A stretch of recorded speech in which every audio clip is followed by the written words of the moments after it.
One Punch Man, Chapter 113, Terrible Luck. So another fantastic chapter this week from One and Murata, and we're really moving things along at this point. We're getting into the final act of this arc, more or less, having the cadre / executives taking on the elite S-class heroes, and we're seeing that things aren't really working out for them the way that it was previously with the demons.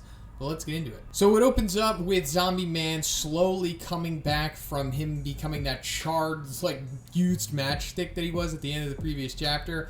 And I just love how he's so nonchalant about this. He's like, as he's just forming back, he's like, hey, I don't know the true nature of your abilities. It's like, what's up with your magic? How are you able to do this? But then his internal monologue is like, this is no joke. This guy is way too strong. And then surprisingly, Homeless Emperor just puts his cards out on the table and he straight up tells Zombie Man everything he wants to know, which is a little odd, but I guess he feels that this win is in the bag, so it doesn't really matter if he tells him or not. So it turns out Homeless Emperor has only had these powers for about a month now, and before that he was just a normal homeless dude living in the park. And he got to that point by being accused of harassment, after being forced to dance naked by his boss, and then after that he became like a recluse and became like misanthropic and just totally against everyone, and then wound up being the dude that he was before he joined the Monster Association. But then he had like this enlightenment, this epiphany that humans are destroying the Earth and that the Earth is this big grand thing and it's this awesome place and that we're just like a cancer essentially, and that he doesn't even want to exist anymore because of what we've done, and he's just going to straight up take himself out. But at that point, somebody encounters him by the name of God. Yes, that's right. We're finally getting introduced to the character of God in the series. Very popular. Of course, I'm not going to spoil anything in these manga reviews, but man, you probably had to have heard about this guy at least once or twice just from suggested YouTube videos. He's pretty popular. It makes sense. His name is friggin' God. There's not a lot of characters in like manga and anime that have that name.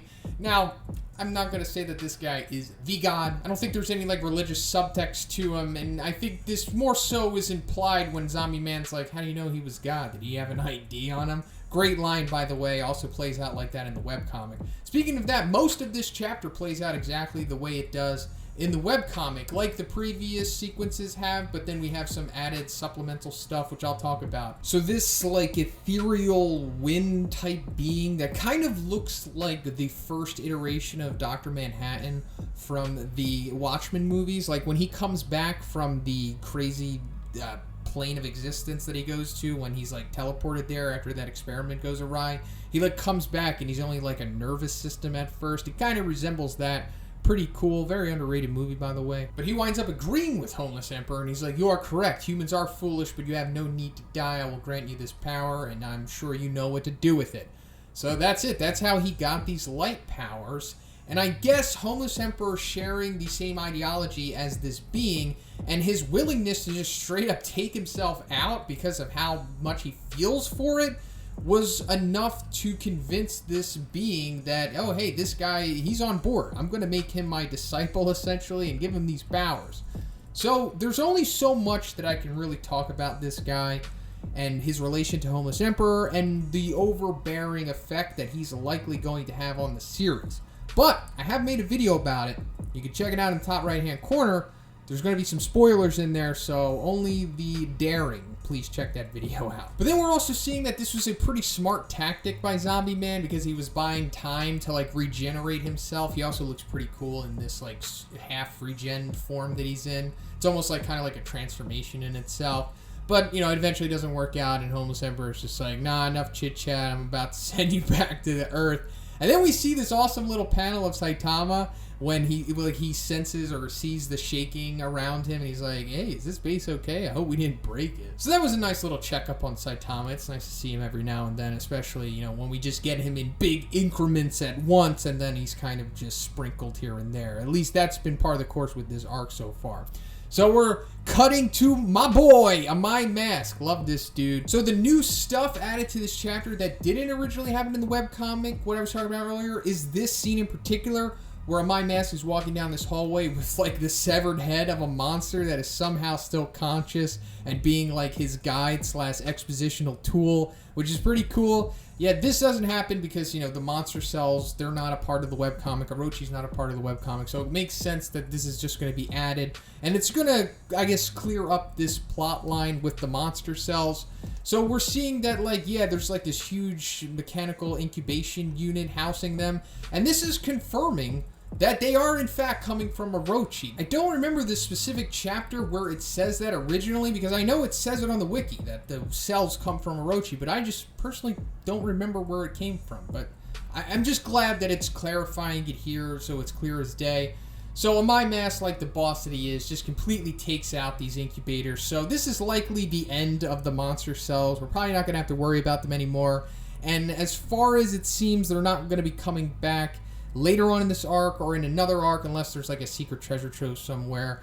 And we can also assume that Orochi is likely completely done at this point. I mean, of course, there is that small percentage that he could come back and then, like, I don't know, do something crazy later on in the arc. This isn't spoilers. Like I just said before, Orochi isn't in the webcomic, so I don't know the fate of him yet. But at this point, you know, especially with Amai Mask taking out these incubators, it seems likely that Orochi is probably done at this point. But I also love the back and forth that this head is having with Amai Mask. I wish these guys had their own little bonus chapter just so they can have, like, back and forth rhetoric with each other. And he's like, defeat Lord Orochi. You, not even the executives can win. And that's probably true. I mean, we saw how much of a beast Orochi was in chapter 108, so yeah, I guess that's true, but, you know, it doesn't matter now, because I said, you know, he's likely done at this point.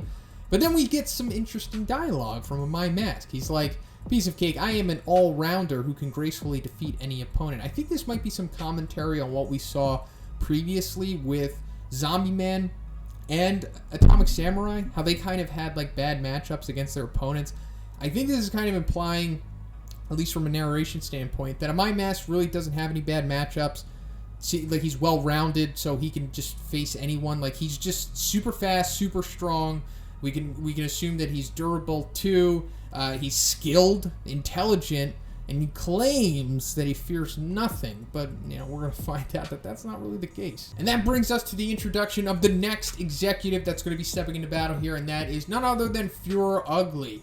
So just like Homeless Emperor, this guy only had like 2 or 3 panels throughout this whole entire arc dedicated to him, but there was like no instance of him speaking or anything like that. So we're finally getting introduced to this guy, and we're seeing that he is an executive for a reason. He's ridiculous. Like, when Amai Mask is giving you a compliment, it means that it is absolutely earned and that there's no way around it. He's saying, like, very fast. That means that he is, in fact, very fast. And we also see that he has fantastic reflexes, too, because he immediately, like, destroys that head that Amai Mask throws at him. Also, rest in peace to the comical exposition monster head. I hope he comes back in another form eventually.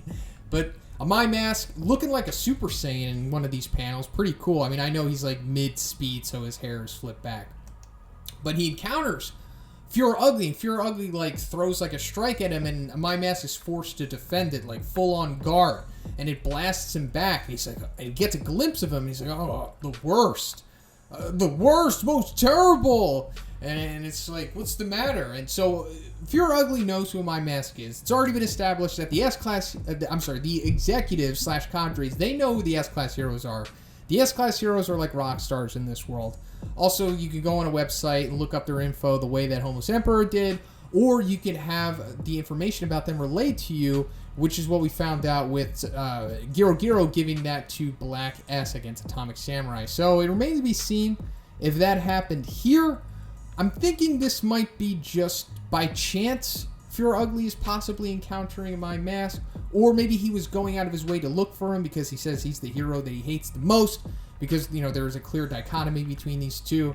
One is super handsome, one is super ugly, and they seem to more or less have the same kind of abilities. Like, they're super fast and super strong and super agile. But then Amai Mask is dropping the bombshell on what Fuhrer Ugly is and how he came to be. So apparently he is a type of Ugmon, and these are like special type of monsters that, like, their hatred from the way that they look, like how society rejects them because of how hideous they are as people, the hatred accumulates, and eventually their hearts are swallowed by darkness and they turn into monsters. And their strength after turning into monsters is influenced by the hideousness of their hearts. So I guess this means that Fear Ugly was just like the most boss Ugmon of them all. Like, he had the most hideous heart. He had the most unappealing aesthetics of all of them, and he became super powerful because of this transformation that he's undergone. And this also lines up with the exposition that we got about natural monsterification from Dr. Genius back in chapter 88. To make a long story short, he says that monsterification can happen from an explosion of negative emotions, stemming from like undesired needs or the desire to change into somebody else. This is lining up with that, but this seems to be like a different category than that. Like, this is mainly caused by being ugly. Like, this turns you into a special type of monster. So that's pretty cool. But also we're seeing that like Amai Mask apparently can't fight against this type of monsters, which is interesting. Because he's like, when I witness extreme ugliness, my entire body starts shaking. I can no longer move. So this is it. We found out what Amai Mask's weakness is. He can't fight against Ugmons. Why is this? It remains to be seen. I also made another video about, if Amai Mask, if he himself might be a monster. We might get some answers to this question in that video.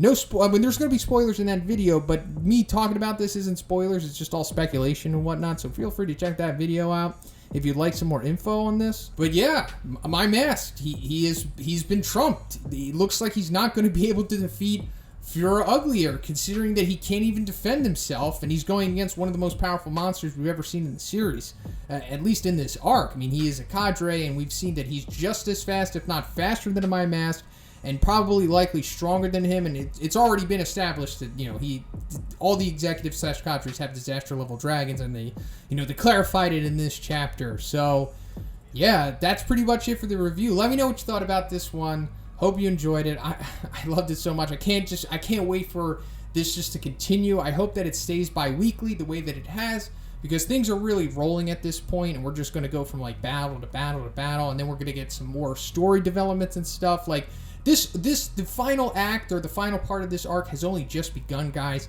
It's just going to keep getting so much better after this point. It's going to become so epic. Just when you think that it can't get any better, one just somehow does it, and I'm sure Murata is going to bring the heat as well. So if you liked the video, please give it a like. I also have a Patreon. It gives you access to a weekly Q&A video that I do, and if you haven't already, please subscribe as well. Have a great day, and I'll see you in the next one.